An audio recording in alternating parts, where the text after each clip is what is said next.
Kami mengimani pujian ini Bapa, bahwa ketika Engkau hadir dalam kehidupan kami boleh mengalami ketenangan yang berasal daripada Allah. Sebab Engkau Allah hadir memberikan damai sejahtera dan sukacita dalam kehidupan kami. Bapa, di siang hari ini kami umat-Mu akan merenungkan sebagian daripada firman-Mu. Kami bermohon bukalah pikiran setiap kami.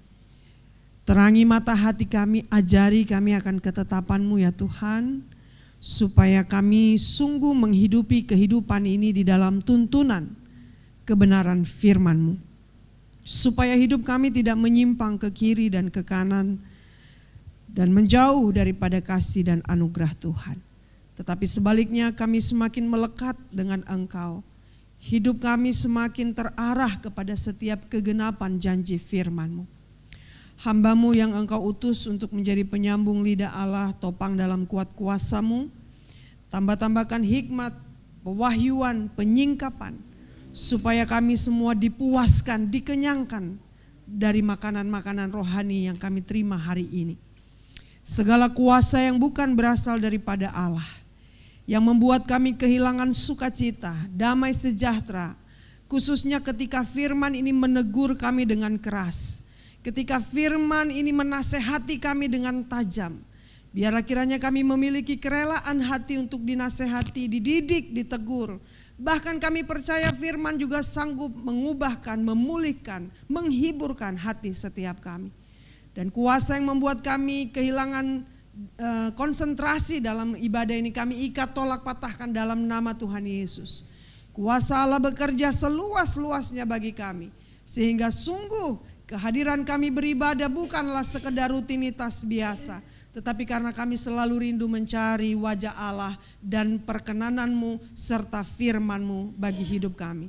Di dalam nama Yesus Sang Firman yang hidup itu, kami siap untuk diberkati oleh Allah. Semua kita yang sudah siap sama-sama berkata, amin. Silakan duduk Bapak Ibu Saudara. Shalom. Puji nama Tuhan, tetap semangat ya. Luar biasa, tidak terasa Bapak Ibu Saudara kita sudah di bulan Mei ya. Sebentar lagi kita udah masuk tengah tahun lagi ya. Tidak terasa lagi nanti kita udah mulai Natal ya. Tadi di tempat pelayanan saya yang pertama pagi tadi jam 7:30 di daerah Bekasi, mereka sudah ada panitia Natal. Ya, sudah ada panitia Natal. Terus mereka sudah mulai cari dana untuk Natal ya Bapak Ibu Saudara, luar biasa ya. Karena memang percepatan ini Tuhan buat. Sebab itu janji firman ya, bahwa nanti semuanya harus diberlakukan dengan cepat, karena jangan sampai banyak anak-anak Tuhan yang kemudian jatuh kepada penyesatan. Oke, baik. Mari kita buka Alkitab kita dari 2 Korintus pasalnya yang ke-12 ayat 7 sampai 10. Perjanjian baru 2 Korintus pasalnya yang ke-12 ayat 7 sampai 10. Yang bawa Alkitab boleh membuka Alkitabnya, yang punya Holy Gadget juga boleh buka gadgetnya ya. Ada juga di layar rupanya ya, disiapin. 2 Korintus pasalnya yang ke-12 ayat 7 sampai ayatnya yang ke-10. Kita akan baca firman Tuhan ini, saya akan membacakannya bagi Bapak Ibu Saudara berdoa sambil mengikuti pembacaan ini, dan percayalah bahwa akan ada rema yang luar biasa yang Tuhan beri bagi kita hari ini. Demikian perkataan firman Tuhan. Dan supaya aku jangan meninggikan diri karena pernyataan-pernyataan yang luar biasa itu, maka aku diberi suatu duri di dalam dagingku, yaitu seorang utusan iblis untuk menggocoh aku, supaya aku jangan meninggikan diri. Tentang hal itu aku sudah 3 kali berseru kepada Tuhan, supaya utusan iblis itu mundur daripadaku. Tetapi jawab Tuhan kepadaku, cukuplah kasih karuniaku bagimu, sebab justru dalam kelemahanlah kuasaku menjadi sempurna. Sebab itu terlebih suka aku bermegah atas kelemahanku, supaya kuasa Kristus turun menaungi aku. Karena itu, aku senang dan rela di dalam kelemahan, di dalam siksaan, di dalam kesukaran, di dalam penganiayaan dan kesesakan oleh karena Kristus. Sebab jika aku lemah, maka aku kuat. Amin. Sedemikian jauh pembacaan firman Tuhan bagi kita hari ini. Yang berbahagia adalah kita yang membaca, merenungkan, serta yang melakukan firman dalam hidup kita sehari-hari. Bapak, Ibu, saudara-saudari yang terkasih umat Tuhan, hari ini saya memberi judul khotbah saya adalah cara kerja Allah atau metode Allah. Ya. Dalam seluruh aspek hidup kita, Bapak, Ibu, Saudara, tentu kita harus punya metode-metode. Dalam organisasi, baik itu organisasi sekuler maupun organisasi gereja, pasti selalu ada metode-metode. Ya kan? Gimana metodenya supaya jemaat tetap bisa hadir beribadah dengan berbagai macam tantangan dan pergumulan tentu dalam hidup masing-masing. Kita membuat sebuah metode. Ya, kita berusaha supaya metode-metode yang dipakai ini, Bapak Ibu, itu mendatangkan hal yang luar biasa. Nah, di dalam kekristenan, Allah juga punya metode atas kehidupan saudara dan saya. Di mana hari ini diwakilkan oleh Rasul Paulus. Ya, Bapak Ibu Saudara. Metode, saya coba cari arti kata metode adalah cara yang teratur yang digunakan untuk melaksanakan suatu pekerjaan agar tercapai sesuai dengan yang dikehendaki. Ya, jadi metode itu, Bapak Ibu Saudara, merupakan sesuatu yang dibuat dengan teratur dan bisa membantu pelaksanaan sesuatu bagi kehendak yang empunya metode. Ya, jadi kita tahu bahwa Tuhan berkehendak supaya masing-masing kita itu tercapai apa yang menjadi kehendaknya, bukan kehendak kita. Kehendak Tuhan, Bapak Ibu, bukan kehendak kita, karena Dialah yang membuat metode. Nah, Bapak Ibu Saudara, Rasul Paulus ini adalah rasul yang luar biasa. Ya. Sudah terkenal kehebatan Paulus ini. Walaupun dari antara murid-murid Yesus, 12 orang murid Yesus yang awal-awal itu, Rasul Paulus itu agak ke belakang ya, baru bergabung. Ya, karena kita tahu perjalanan sejarah Rasul Paulus ini kan pembenci pengikut Yesus. Sehingga ketika dia bergabung menjadi bagian dari pekerjaan Yesus sebagai pewarta dari kerajaan Allah, Paulus itu adalah salah satu manusia yang sangat-sangat radikal. Pertobatannya radikal dan perbuatan-perbuatannya untuk Allah pun radikal. Sehingga wajarlah kalau Rasul Paulus ini dikenal sebagai rasul yang sangat luar biasa. Salah satu kehebatan Rasul Paulus adalah dia menulis 13 surat dalam perjanjian baru. Lalu kemudian Rasul Paulus juga mendirikan banyak gereja mula-mula. Ya, yang terkenal 7 gereja mula-mula di Turki. Ya, Bapak Ibu. Lalu kemudian Rasul Paulus ini juga adalah rasul yang mampu bertahan di tengah badai kehidupan dan pergumulan yang dia alami dalam pelayanannya. Paulus, Bapak Ibu, sering mengalami yang namanya tertekan dengan keadaan yang berat, kondisi yang sulit, dan bagian ini dicatat di dalam Alkitab sebagai duri dalam daging. Ya, kalau kita baca Alkitab kita ya, ayatnya yang ke-7.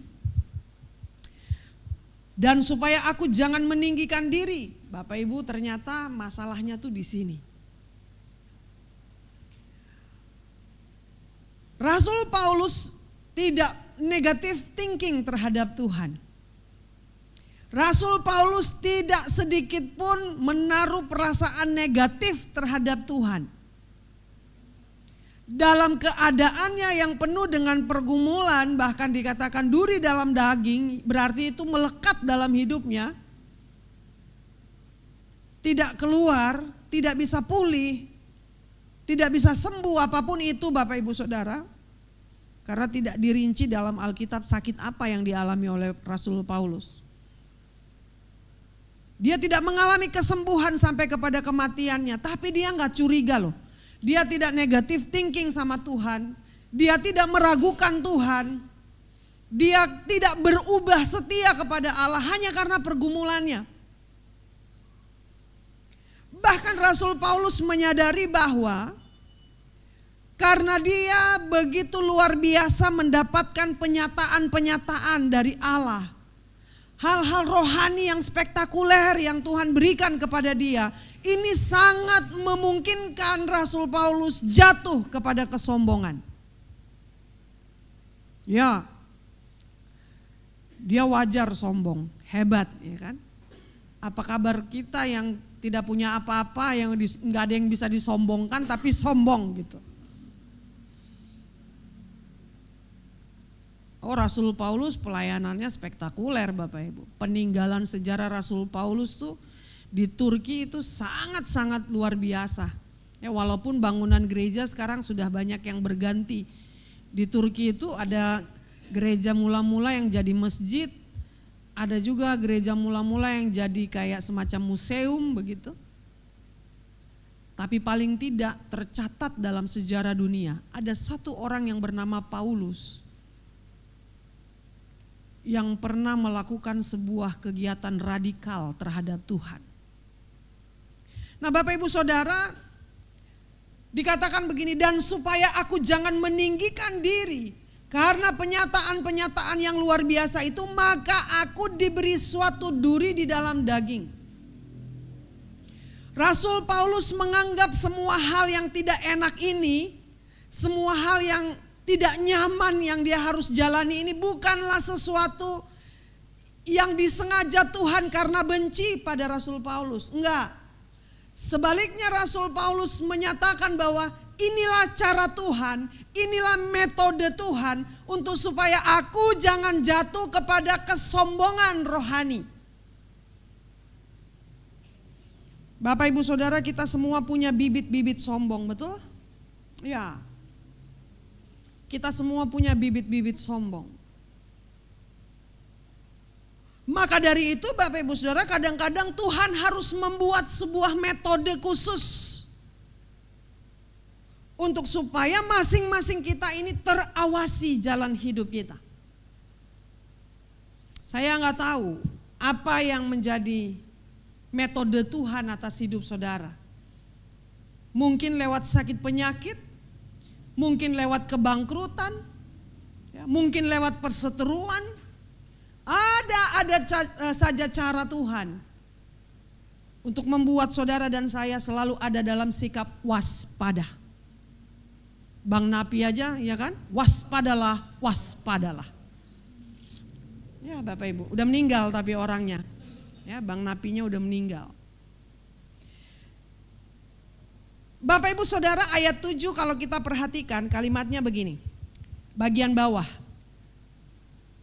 Yaitu seorang utusan iblis untuk menggocoh aku supaya aku jangan meninggikan diri. 2 kali Rasul Paulus mengatakan jangan meninggikan diri. Kalau kita belajar teologi Bapak Ibu Saudara, kalau ada pengulangan kalimat yang sama yang kita temukan dalam Alkitab, itu berarti sangat penting. 2 kali diulang. Atau bahkan 3 kali diulang. Saya coba mencari apa arti kata menggocoh. Dan ternyata Bapak Ibu Saudara, didapati bahwa kata menggocoh atau kolapiso atau kolavidzo itu memiliki arti memukul dengan kepalan tangan atau meninju. Jadi dapat dibayangkan Bapak Ibu Saudara bahwa Rasul Paulus yang hebat itu diizinkan oleh Allah mengalami ditinju berkali-kali. Ya. Berarti kita bisa bayangkan ini bukan sekedar pergumulan sederhana. Ini pergumulannya berat Bapak Ibu.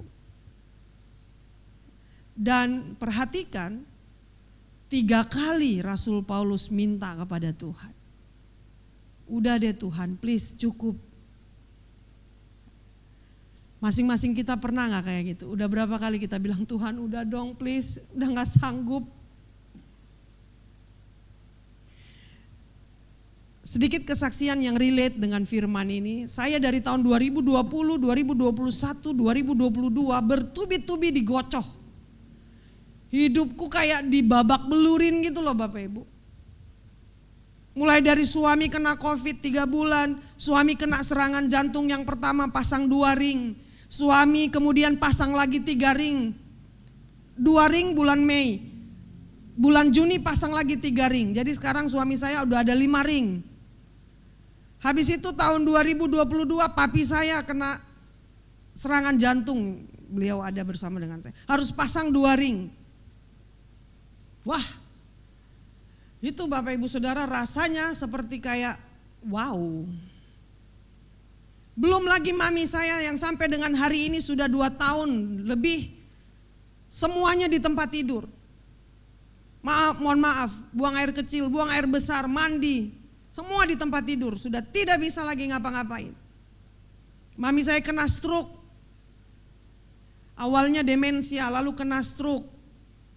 Stroke-nya sebenarnya ringan Bapak Ibu Saudara.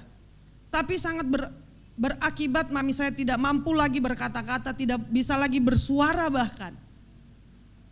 Jadi kadang-kadang saya kalau liatin mami saya itu saya suka bilang, Tuhan aku rindu loh.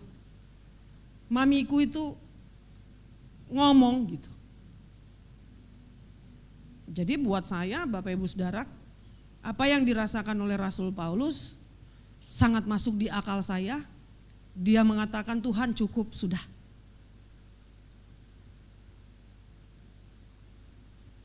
Gak sanggup.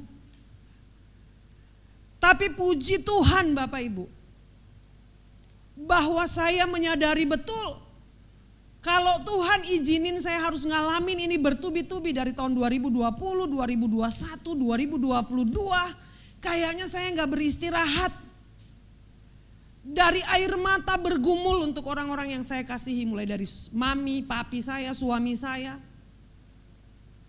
Tuh kayaknya gak kering-kering air mata ini. Ada lagi. Belum kering yang satu, ada lagi. Tapi puji Tuhan, bahwa firman ini mengajari kepada saya, tidak boleh sedikit pun engkau meragukan metode Allah atas hidupmu, pasti mendatangkan kebaikan. Amin. Walaupun prosesnya gak enak. Wah gak enak Bapak Ibu. Harap-harap cemas, menantikan mujizat Tuhan. Apakah suami saya ada umur panjang? Apakah papi saya, mami saya masih bisa saya dapati hidup? Walaupun di dalam iman kekristenan, buat kita kematian itu bukan sesuatu yang menakutkan. Tapi yang namanya keterpisahan itu tetap tidak enak Bapak Ibu. Apalagi hasil medis dari suami saya ketika dipasang ring yang pertama, itu 2 ring di Rumah Sakit Harapan Kita. Apakah saya sudah pernah menyaksikan di sini? Belum ya, ini baru pertama ya. Jadi bulan Mei Bapak Ibu 2021, suami saya kena serangan jantung, bukan kayak yang langsung begitu, enggak. Tapi berasa kayak GERD, lambung. Awalnya dia pikir itu sakit lambung. Kami bawa ke IGD, dikasih obat lambung, suruh boleh pulang. Minum obat lambung lanjut Pak ya, di rumah jangan makan pedas, jangan makan minyak, ya, jangan makan asam, biasalah. Tapi 2 hari kemudian kondisinya semakin bertambah parah, sesaknya makin berat. Lalu saya bawa lagi ke IGD di tempat yang sama, bahkan dokternya bilang, loh kemarin Bapak kan habis periksa sini ya Pak? Iya, gak mempan ya obat lambungnya, kayaknya enggak deh dok. Lalu kemudian suami saya ditreatment lagi dengan obat lambung, tapi kemudian ditambah dengan tindakan medis EKG. Nah waktu lagi EKG seperti itu, Sebelum EKG, maaf. Jadi waktu lagi dikasih obat lambung disuruh tunggu kurang lebih 30 menit sampai 1 jam reaksi obat. Nah, ketika menunggu, dokter curiga. Karena ketika dia datang menghampiri suami saya, "Bagaimana, Pak? Obat lambungnya?" Wah, tapi dia lihat suami saya berkeringat, Bapak Ibu Saudara. Di ruang AC yang sangat dingin itu dia berkeringat bahkan sampai basah semua baju dibuka. Lalu dia bilang, "Bapak, saya kok curiga ya karena Bapak berkeringat, kami EKG ya." Lalu di EKG hasilnya agak menakutkan memang. Dokter panggil saya agak menepi dari suami. Saya dijelasin, "Bu, ini detak jantung Bapak sepertinya ada masalah. Untuk memastikan saya ambil enzim jantungnya ya, Bu." Saya bilang, "Ya silakan, Dok. Lakukan apapun yang menurut dokter baik." Sambil terus saya berdoa, "Tuhan, tolong campur tangan." Itu aja yang saya bisa lakukan di ruang IGD itu. Saya mundar-mandir ke sana kemari karena saya bingung, saya sendirian ya Bapak Ibu pada saat itu. Lalu kemudian menunggu 1 jam hasil enzim jantung dan dokter datang menghampiri kami berdua pada saat itu di IGD dan dia bilang, "Bapak, mohon maaf, Bapak kena serangan jantung dan Bapak tidak boleh pulang lagi, harus langsung masuk ruang HCU." Saat masuk di ruang HCU itu Bapak Ibu Saudara, hati saya betul-betul kayak karena saya melihat suami saya ini jarang sakit ya, orangnya tuh sakitnya paling banter flu. Tiba-tiba dia harus dipasang selang sana sini, wah itu saya ngelihat dia tuh kayak, oh Tuhan, kasih kekuatan buat suami saya ngelewatin proses ini gitu ya. Dan berdiskusi dengan dokter, hasil USG jantungnya itu ada bagian yang sedikit mengeluarkan darah di pembuluh darahnya. Dan menurut dokter ini harus segera ditangani. Di rumah sakit di tempat saya bawa suami saya pada saat itu di IMC Sentul, karena kami tinggal di Sentul, itu tidak menerima BPJS untuk pemasangan ring.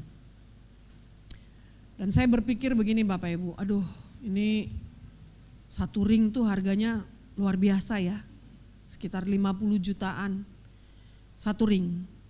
Belum lagi obat-obatnya, belum lagi kamar perawatan, ruang ICU aja cukup mahal sekarang ya kan. Saya berdoa, saya bilang, Tuhan Engkau tahu bukan cuma isi hati dan isi pikiranku, isi dompetku pun Tuhan tahu. Ya, Tuhan mengerti situasi dan keadaan kami. Suamiku ini penyanyi Tuhan. Kalau nggak ada nyanyi nggak ada duit.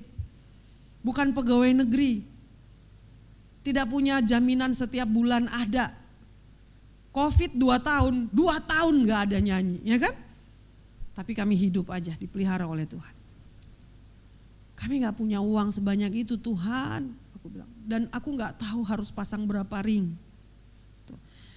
Lalu kemudian suami saya bisa memahami dia tuh galau.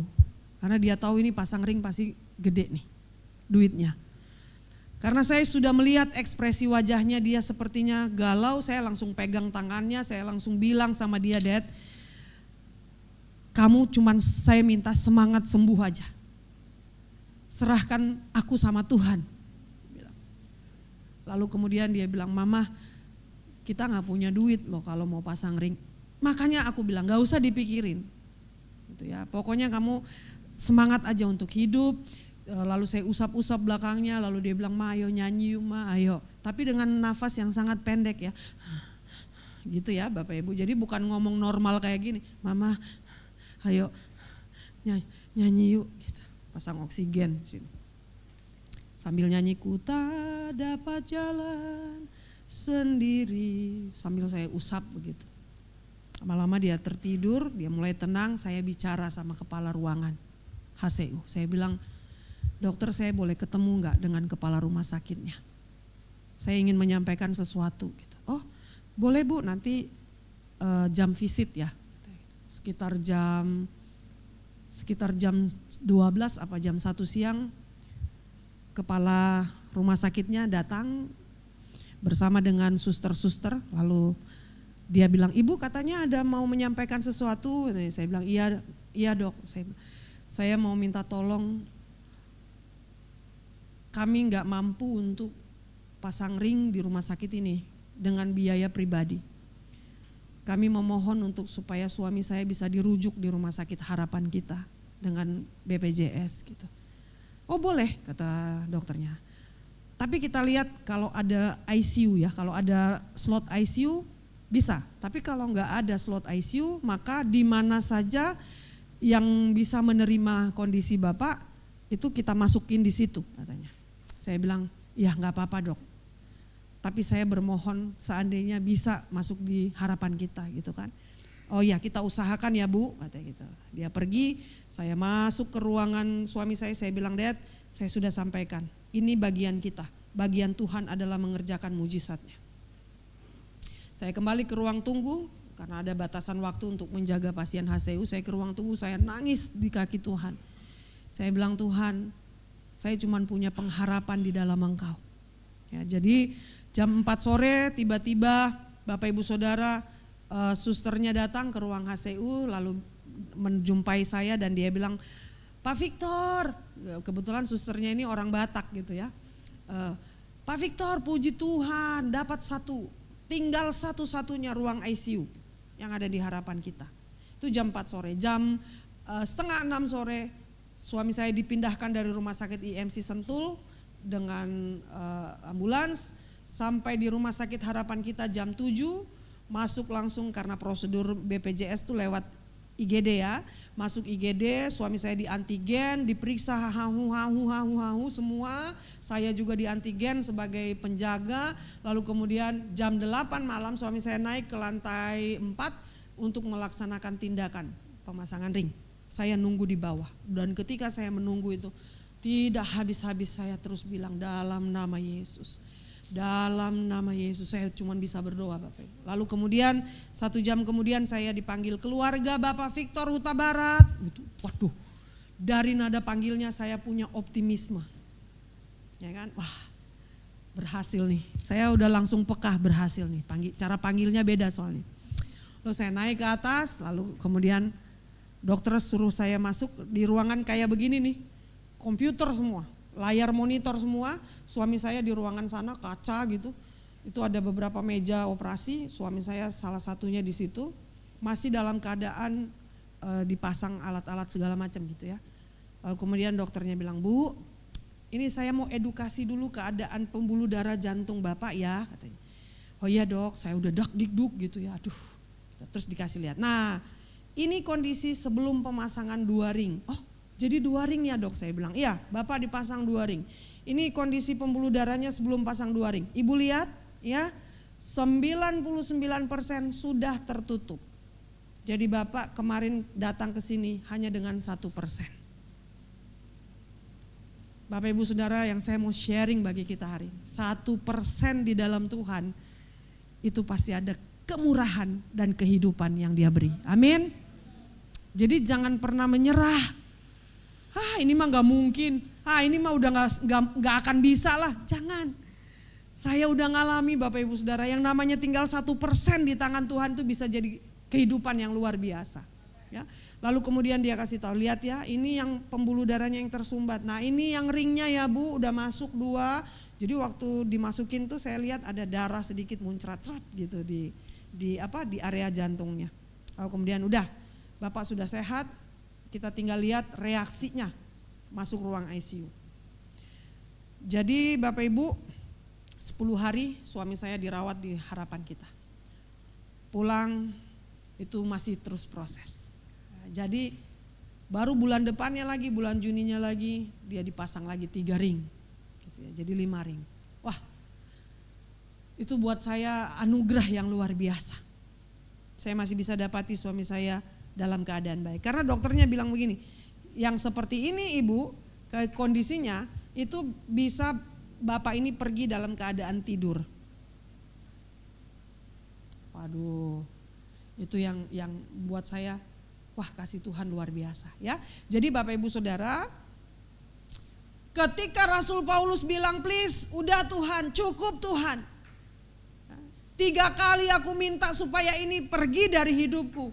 3 kali aku minta supaya utusan iblis yang menggocoh, yang membabak belurkan hidup aku ini pergi dari hidupku. Tapi apa kata firman? Ya, coba perhatikan ayat 8 dan 9. Tentang hal itu aku sudah 3 kali berseru kepada Tuhan, supaya utusan iblis itu mundur daripadaku. Dengan kata lain, supaya persoalan ini pergi, supaya masalah ini pergi dari hidup aku, supaya pergumulan ini menjauh dari hidup aku. Tapi sungguh di luar dugaan Bapak Ibu, jawab Yesus dalam ayat 9. Cukuplah kasih karuniaku bagimu, sebab justru dalam kelemahanlah kuasaku menjadi sempurna. Ketika Rasul Paulus mendapati jawaban ini, muncullah ayatnya yang ke-10. Apa Bapak Ibu Saudara? Karena itu aku senang dan rela di dalam kelemahan, di dalam siksaan, di dalam kesukaran, di dalam penganiayaan dan kesesakan oleh karena izin Kristus. Karena ada pergumulan, persoalan yang memang karena perbuatan degil kita. Karena kita yang melawan firman. Betul? Tapi kalau kita dapati hidup kita ini sudah betul-betul kita berusaha untuk mendapatkan kelayakan di hadapan Tuhan, dia dapati kita taat setia, namun masih diizinkan Tuhan ngalamin pergumulan. Kalau itu untuk supaya hidup aku jadi lebih baik di hadapan Tuhan, it's okay Tuhan. Gampang? Enggak. Enggak gampang Bapak Ibu. Enggak gampang. Kenapa? Karena daging ini selalu meminta yang nyaman. Daging ini selalu minta yang enak. Daging ini selalu minta semua yang baik-baik aja. Tapi kemudian kita belajar, Tuhan mendidik kita dari rohani. Ada 3 hal Bapak Ibu Saudara yang ingin saya sharing bagi kita hari ini, cepat saja ya. Yang pertama, dari pembacaan firman Tuhan, dari kisah Rasul Paulus, bahkan dari pengalaman-pengalaman spiritual saya bersama dengan Allah. Satu hal yang saya mau bagikan bagi kita, yang pertama adalah kesulitan hidup atau penderitaan hidup adalah hal yang biasa.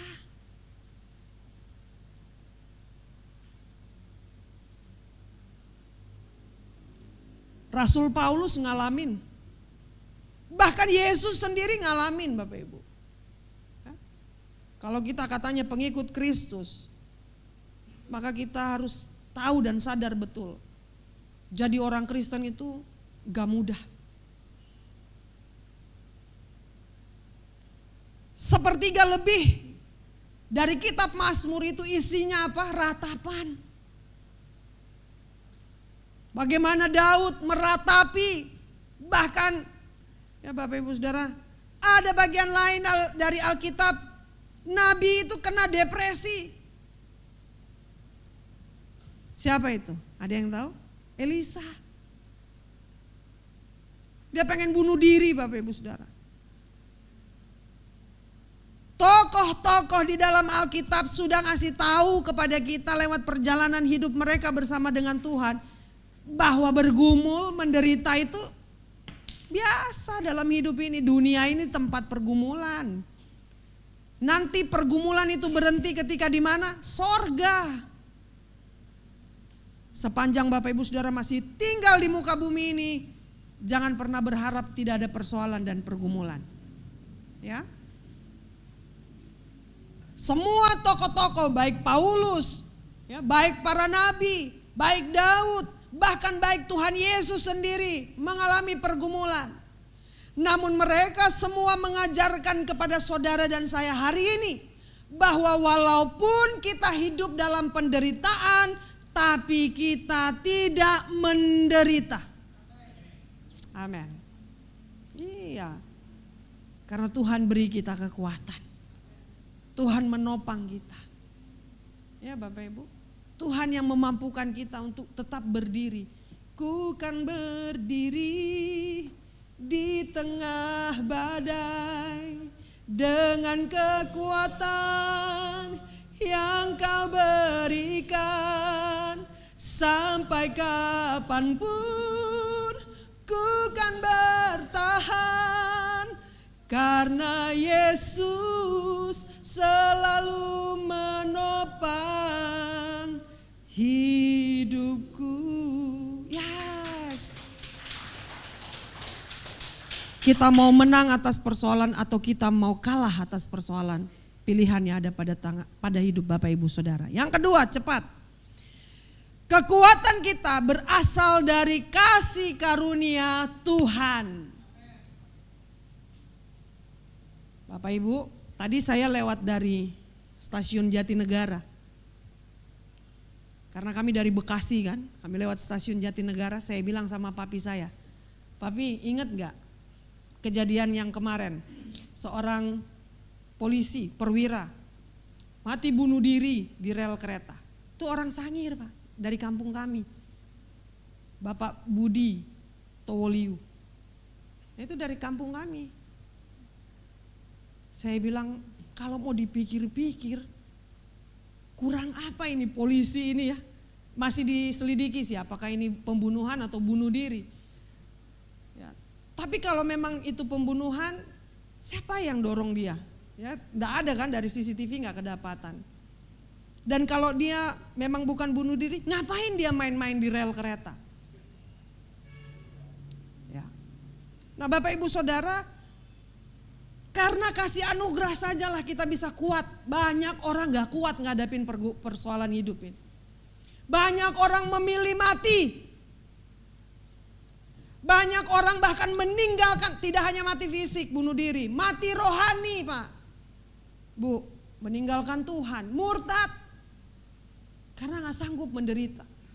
Kayaknya di luar Tuhan itu enak aja. Ya kan? Kayaknya di luar Tuhan itu bahagia aja. Lihat-lihat orang-orang tuh. Mereka tidak percaya Tuhan yang benar. Mereka tidak pernah menyembah Tuhan yang benar. Karir naik terus. Kita di dalam Tuhan udah air mata, berdoa, dengkul, jidat, ketemu lantai, ketemu... Tetap hidup ini bergumul. Saya mau kasih tahu. Itu yang membedakan kita dengan orang-orang di luar Kristus. Kita mampu bertahan karena kasih anugerah Tuhan. Sehingga Bapak Ibu Saudara, di dalam perjalanan bergumul, kita ngalamin yang namanya penyertaan Tuhan Yesus. Dunia mengajarkan kita tuh selalu kayaknya oke, hebat gitu. Tapi Bapak Ibu Saudara, sesungguhnya kita tuh rapuh. Kita butuh Tuhan.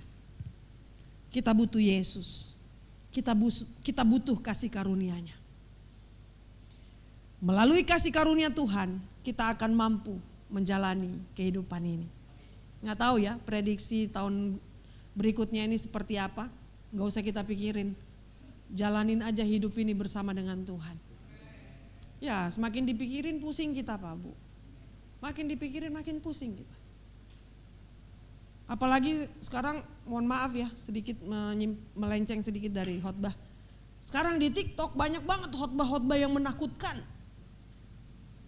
Ya, apa itu? Ada yang pernah nonton di TikTok khotbahnya yang apa? Pendeta polisi, yang polisi itu.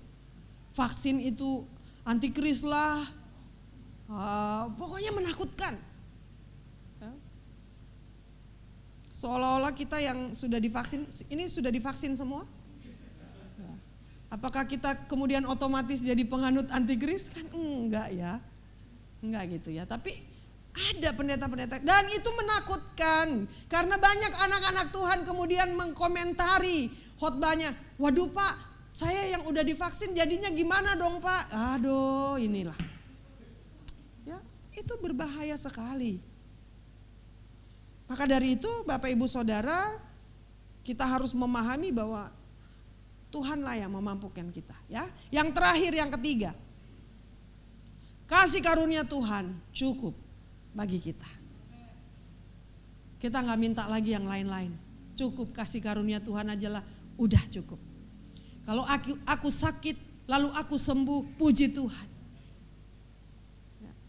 Kalau aku ngalamin kebangkrutan, Tuhan pulihkan ekonomiku, puji Tuhan. Tetapi seandainya, ya kayak mami saya misalnya ini. Sebagai hamba Tuhan saya tentu mendoakan yang terbaik dong buat mami saya, ya kan. Tapi kalau dalam keadaan sakitnya Tuhan panggil bertemu dengan Yesus, it's okay.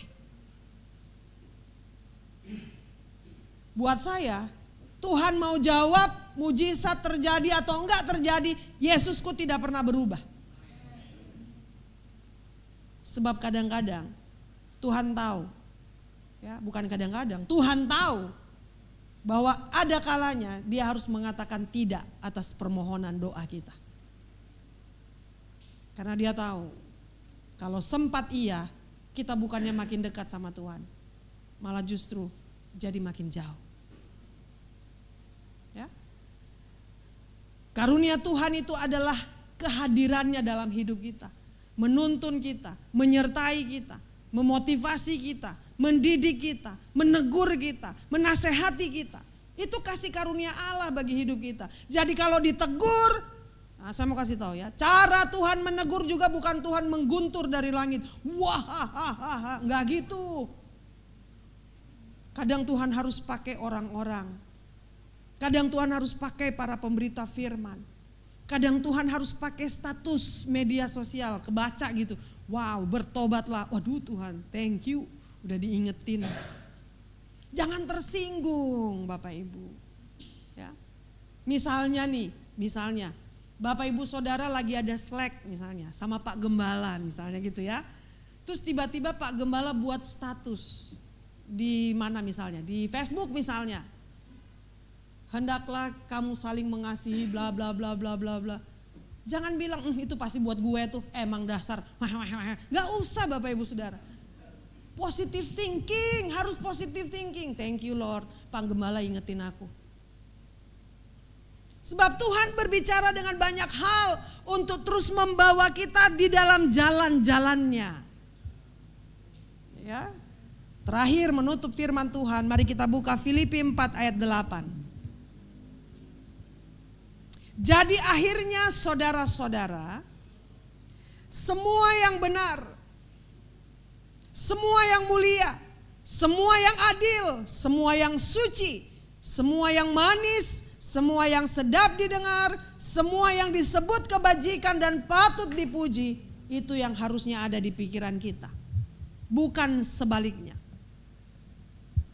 Bukan ketidakbenaran yang kita pikirin. Bukan perkara-perkara sampah yang ada dalam pikiran kita. Bukanlah sesuatu yang tidak adil. Bukanlah sesuatu yang najis, yang kotor. Pikiran kita ini isinya yang kotor aja. Bukan yang pahit-pahit Bapak Ibu Saudara yang nyangkut di otak. Biasa gitu ya, manusia suka gitu kan. Kebaikan orang cepet banget hilang, ya kan. Coba deh kesalahannya, nyangkut 1000 tahun. Ada yang begitu di sini? Enggak ada ya? Enggak ada yang ngaku maksudnya. Coba deh, kebaikannya gampang banget menguap. Tapi kejelekannya, terekam seumur hidup. Istri, perempuan itu paling senang merekam segala sesuatu. Suamiku tuh kadang-kadang bilang, ya ampun mah, masih inget? Aku aja udah lupa, kata suamiku. Perkara-perkara yang tahun-tahun kapan diungkit kembali gitu. Hal-hal yang pahit jangan ditaruh di pikiran Pak, Bu, bikin sakit tahu. Ya. Semua yang sedap didengar nih saring nih telinga kita. Kalau hal-hal yang tidak membawa kita kepada pertumbuhan iman, gak usah didengerin. Perlu penyaringan nih kuping juga.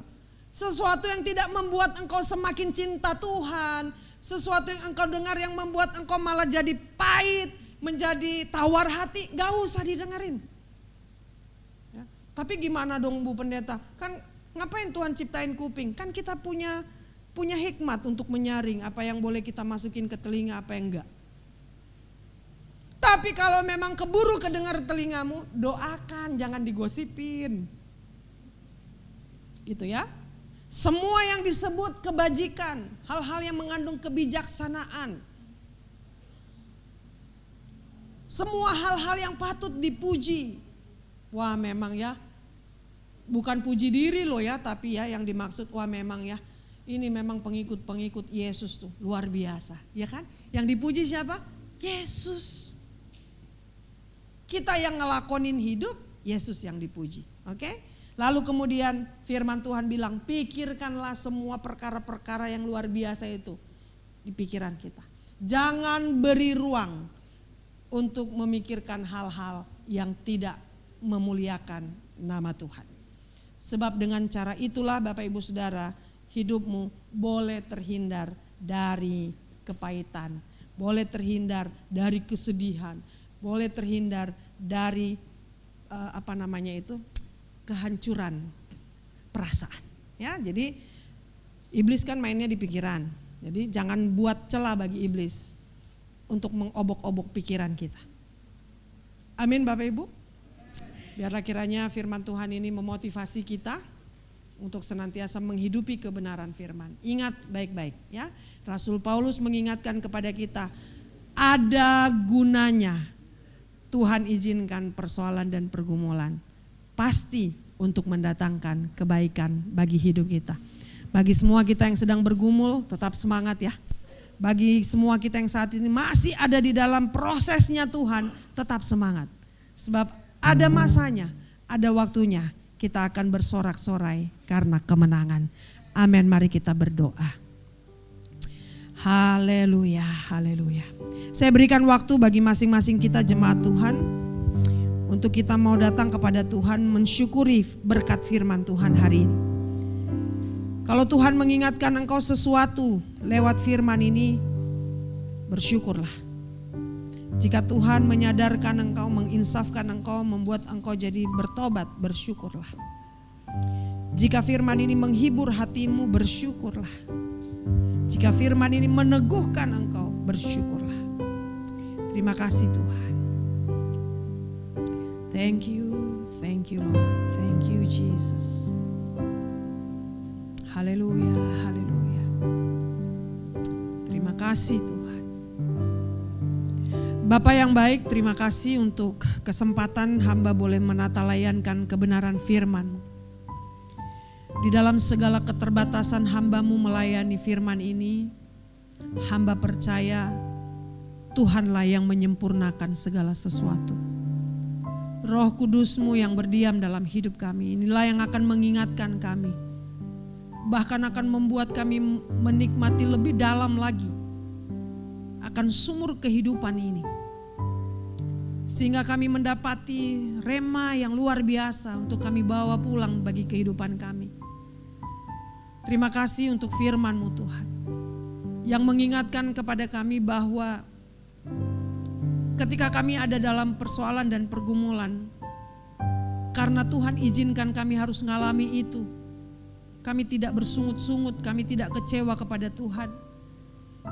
Bahkan kami tidak meninggalkan Engkau, Allah kami. Sebaliknya kami menyadari bahwa sesuatu yang pahit yang harus kami telan itu akan mendatangkan kesembuhan bagi kami. Sesuatu yang tidak mengenakan dan tidak nyaman itu sesungguhnya baik bagi hidup kami. Supaya kami tidak menyimpang ke kiri dan ke kanan, menjauhi firman-Mu. Tetapi sebaliknya hidup kami semakin terarah kepada kegenapan rencana dan rancangan-Mu atas hidup kami.